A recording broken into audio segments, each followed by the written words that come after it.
Hello guys, how's everyone doing? Hope all is well. Just wanted to clear up a couple things with the Chapter 11 practice test FRQs. All right, so let's take a look here. All right, so we did this particular problem today in class. This was number 11, so I won't really go over it much, but just wanted to point out right here. So this was I just wanted you to be able to tell the difference in a chi-square test of goodness of fit, a chi-square test for homogeneity, and a chi-square test for independence. All right, so this says a large distributor of gasoline claims that 60% of all drivers stopping at their service station choose regular unleaded gas, and the premium and supreme are each selected 20% of the time. To investigate this claim, researchers collected data from one random sample of drivers who put gas in their vehicles at the distributor's service stations in a large city. The results were followed. Well, first of all, we know this is going to be goodness of fit because first it's one random sample and you're just trying to investigate right here the claim that the researchers collected data is the same as what the distributor's claim is. You're trying to just investigate that the distributor's claim is correct or not. If it's one sample and you're trying to determine if there's an association between two variables, that would be a chi-square test for independence. But this is goodness of fit. Also, since there's no table at all, it's just one row of data, that's another giveaway that it's goodness of fit. So how do we go and make a null hypothesis for that? Okay, so again, we're testing that the claim of the distribution we are trying to see if it is incorrect, right? It says a large distributor of gasoline claims that 60% of all drivers stopping at their service station choose regular gas, and premium and supreme are selected 20% of the time. We're investigating that claim. So the null hypothesis is that the distribution of gas types at these stations is the same as the distributor's claim. So the null hypothesis is that, the claim is, this is basically saying right here that the claim is true. That's what the null is. And once again, this is for a chi-square test for goodness of fit, GOF, okay? Now, what do you think the alternative is? Is that the claim is not true. So the distribution of gas types at these stations is not the same as the distributor's claim. Okay, so in this case right here, it's that the claim is not true.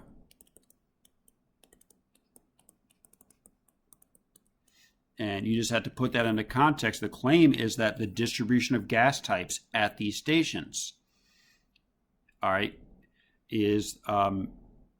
that's what it is there's a claim about the distribution of gas types. We are saying that alternative, it is not true. It is not the same as the distributor's claim. And always put using alpha equals 0.05. Okay, so we did that today. We went through everything, blah, blah, blah. That's it. Okay. Let's look at 11.12 and determine what type of chi-square test that is and how we would make a null hypothesis.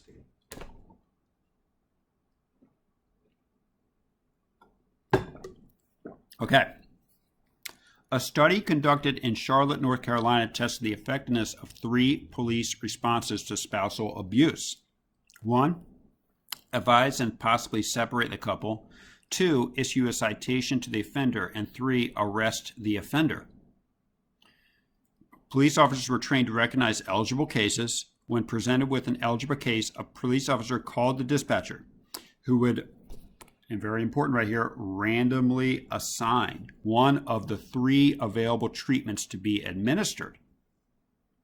There were a total of 650 cases in the study. Each case was classified according to whether the abuser was arrested within 6 months of the incident. All right, so they're basically a random assignment, 3 different treatments. One of them was advise and possibly separate the couple. The second one was issue a citation to the offender. And the third was actually arrest the offender. And they're randomly assigned this treatment to 650 cases, right? What they're trying to determine is if this abuser was arrested within 6 months, okay? Or they're not trying to determine, they're keeping track of that is what I should say. All right. Explain the purpose of random assignment in the design of this study. Well, what's the point of random assignment right here? Okay, so we want to, basically what we want to do is we're going to randomly assign this treatment to create 3 approximately comparative groups, or 3 approximately similar groups, so that we can compare at the end of the study. So what did I say? Random assignment of treatments is used right here. This is where I'm at right here. Random assignment of the treatment is used to create 3 roughly equivalent groups, so a comparison can be done at the end. Okay, so we do this so we can have 3 roughly equivalent groups, so comparison can be done at the end. Okay. State an appropriate pair of hypotheses for performing a chi-square test in this setting. All right, so this is the tough one. How do we make a null and alternative hypothesis? Well, first of all, we have to know what test we're even doing. This right here is a chi-square test for, now I'll tell you how I know this is going to be homogeneity. First of all, for goodness of fit and for independence, that's just going to be either one random sample or one random assignment, okay? In this case right here, we have a random assignment of 3 groups, which I didn't say that correctly. It's either one random sample or random assignment of one particular group is for the other 2, goodness of fit and independence. For homogeneity, it's going to be 2 or more random samples or random assignment. In this case, we have 3 random assignments. We have 3 comparative groups right here. So we know it's homogeneity. And what we're doing with homogeneity is we want to see right here if right here the proportion of one thing right here, which is right here, this is the proportion of spousal abusers right here that take these that are arrested within 6 months are the same for all for all 3 police responses. And then right here, the alternative would be the proportion of spousal abusers arrested within 6 months right here. So this is determined right here. I'm sorry. Determine if they're arrested within 6 months is right there. So that proportion are not the same for all 3 police responses. So we want to figure out if these right here, 3 responses, have the same proportion of whether they were arrested or not arrested within 6 months. Okay, so let's do it. So the null hypothesis right here is the true proportion of spousal abusers, like the ones in the study, who will be arrested within 6 months are the same for all 3 police responses. The alternative is the true proportion of spousal abusers, like the ones in the study, who will be arrested within 6 months, are different for all 3 police responses. Notice right here that these are all in present tense. Okay, that's important for your null and alternative hypotheses. And why did I say like the ones in this study, in this case? Well, the reason being is it was not a random sample. It was just a random assignment. So whenever you do random assignment, you have to say like the ones in the study. Okay, so again, right here for a chi-square test for homogeneity, again, we're talking about homogeneity right here. You have to say the true proportion of whoever you're talking about who will be arrested within 6 months is either the same for all 3 responses, or maybe the true proportion is not the same. The true proportion with who will be arrested within 6 months are different for all 3 police responses. Or you can say not the same. That's fine too. Okay. So part B right here, that's the null and alternative hypotheses. All right, so this is right here, remember, for homogeneity. Part C says, assume that all the conditions for performing the test in part B are met.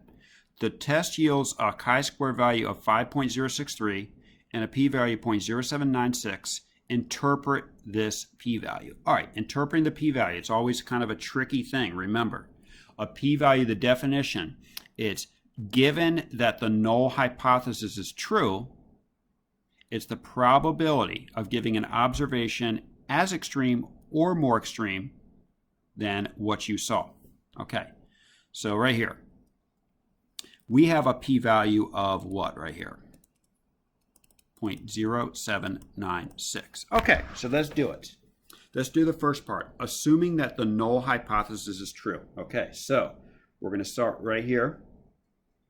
We're going to say given, or you can say assuming, it doesn't really matter.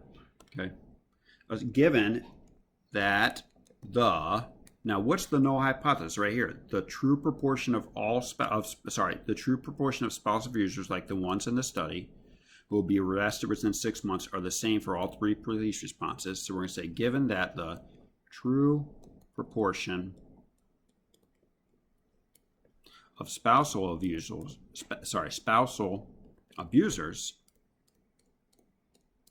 like the ones in the study,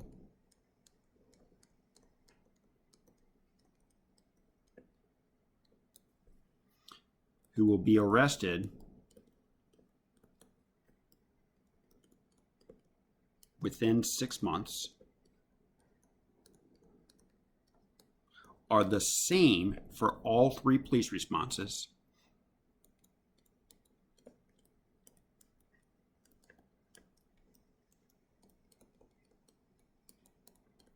now we have, so assuming that the null is true, now we say what? There is a whatever percent there is a whatever probability. So we're going to say there is a, and our p-value is right here, 0.0796 probability of obtaining. Now this is a little tricky, right? Usually you just say sample proportion or sample mean. In this case, what we're doing basically it's the probability of obtaining a chi-squared statistic as extreme or more extreme. So what all you have to say right here is there is a 0.0796 probability of observing differences in the groups.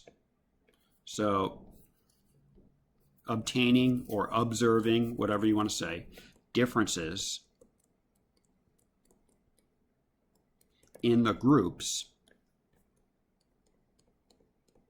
And maybe say observing right here, that might be a better word, but probably obtaining would be okay. Differences in the groups as extreme or more extreme than what we got by chance alone. Okay, so as extreme or more extreme than what was observed, or what we got, doesn't matter, by chance alone. So the key right here, the only weird thing about this is right here, so there is a 0.0796 probability of observing differences in the groups. Okay, that's what you're saying right here for chi-square, test for homogeneity, as extreme or more extreme than what was observed by chance alone. Okay, so that's a little tricky, but still not too bad. So there's our D. What conclusion will we draw from the study? This should be fairly easy right now. I won't do this whole thing because we've gone over this a lot right here. Now our p-value is 0.0796. So we would just say what? Because the p-value equals 0.0796, and that's greater than the alpha level, which is 0.05, we will fail to reject the null. And then we will say what? There is not convincing evidence. And then just say the alternative hypothesis in context. The alternative hypothesis was, there is not convincing evidence that the true proportion of spousal abusers, like the ones in the study, who will be arrested within 6 months, are different for all 3 police responses. So all you have to do is take this alternative hypothesis right there and place it right there. Okay, and then you're all good. Okay? All good. So that is for right here a chi-square test for homogeneity. And again, the key thing, though, I think the hardest thing about this is the null and alternative hypothesis. All right, so you're saying they're all kind of basically you're saying the true proportion of whatever, all right, who will be, in this case right here, within arrested within 6 months. So who will be, and then you mentioned what your other, random assignment is, are the same. And then you say the true proportion of whoever, who will be, whatever, are different. Okay, so that's homogeneity. Now let's look at independence and see how that's a little bit different. In the United States, there is a strong relationship between education and smoking. Well-educated people are less likely to smoke. Does a similar relationship hold in France? To find out, researchers record the level of education and smoking status on a random sample of 459 French men aged 20 to 60 years old. The two-way table displays the data. Is there convincing evidence of an association between smoking status and education level among French men aged 20 to 60 years old?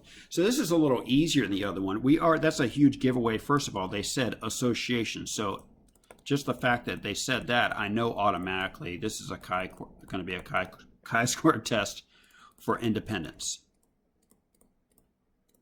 Okay, we knew that automatically. All right, so that's a huge giveaway. The other giveaway is that it's just one particular random sample, and we have a whole, we have a whole chart right here that's more than just one single row. So we knew this is a test for independence. All right, so how do we do a chi-square test for independence, an entire one? So the first part is the state. First, there is no association. Right. First start, we say there is no association between smoking status and education level, right? There's the education level and smoking status. And then you say, who is it among, right? What's the population among French men 20 to 60 years of age? The alternative is that there is an association between smoking status and education level among French men 20 to 60 years of age. And then mention we're using an alpha level of 0.05, okay? Plan. Okay, so now we have to do the proper conditions right here for random. I believe it says right here we had a random sample of 459 French men aged 20 to 60 years old. All right, so I'm just going to try typing this right here. This is right here a random sample of it was 459 Frenchmen.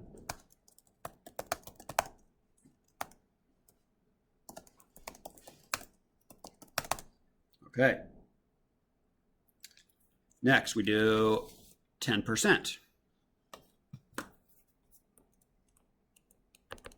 Okay, so for 10%, remember, if it's a random sample, we do have to do this. So we just have to say what? 459 is going to be less than 10.10 of all French men 20 to 60 years old.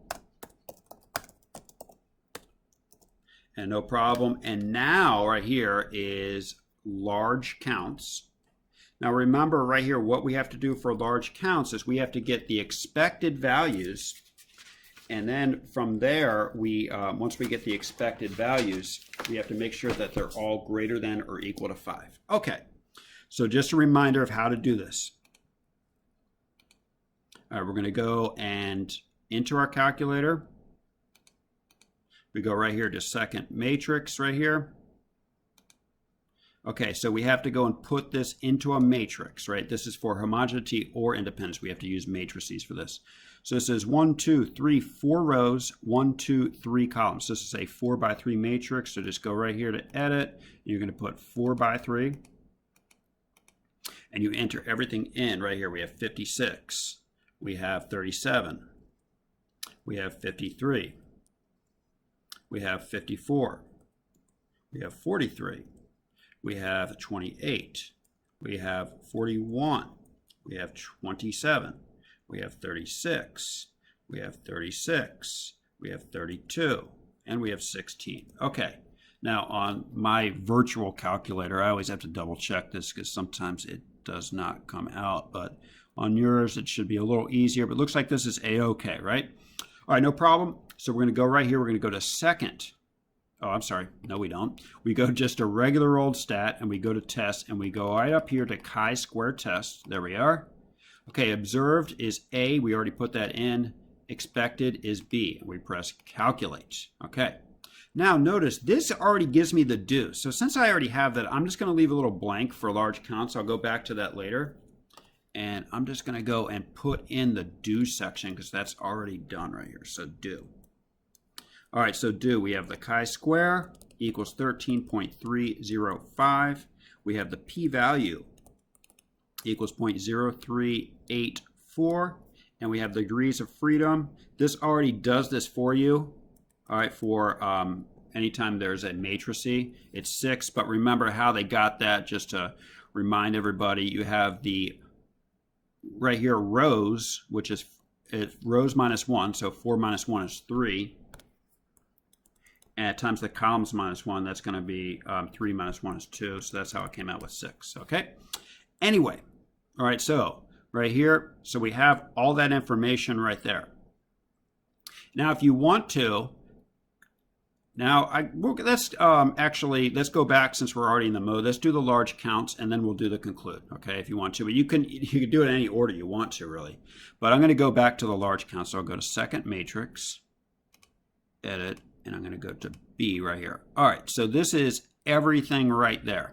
Okay, if you don't mind, I'm just going to go and copy paste this. Of course, you'll have to actually, on the actual test, write it out. Hopefully it won't be that much. But anyway, here is everything. Okay, so this is all my expected counts right here. So I can just you can say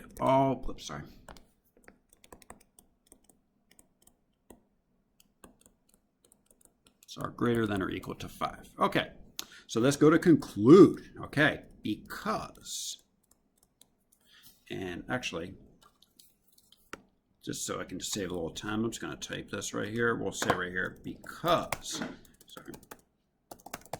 because the p-value equals 0.0354. Wait, is it 0.0384 or 0.0354? I'm sorry, guys. For that screw up right there, let me just go back. I don't want to mess that up.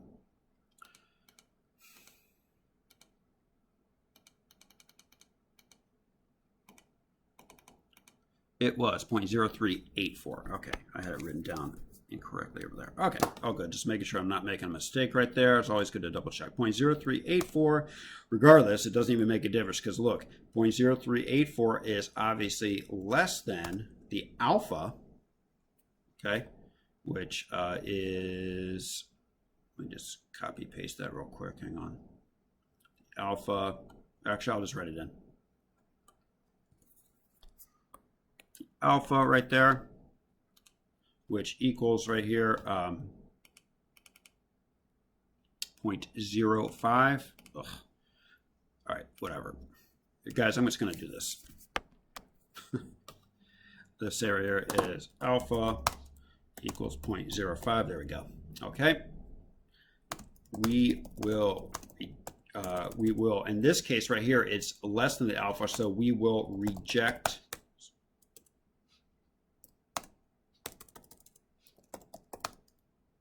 the null. Okay. Because the p-value is low, we're going to reject H sub O. Okay, in this case right here. So we'll say there is convincing evidence that, and remember, we're comparing smoking status with education level, and for French men age 20 to 60 years old. So there's a convincing evidence of an association between smoking status and education level among French men. Sorry about the misspellings, guys. Age 20 to 60 years old. Okay, good enough. Okay, because the p-value equals 0.0384 is less than alpha is 0.05, we'll reject the null. There's convincing evidence of an association between smoking status and education level among French men aged 20 to 60 years old. Done. Okay. All right, all good. Hope you learned something here. See you later.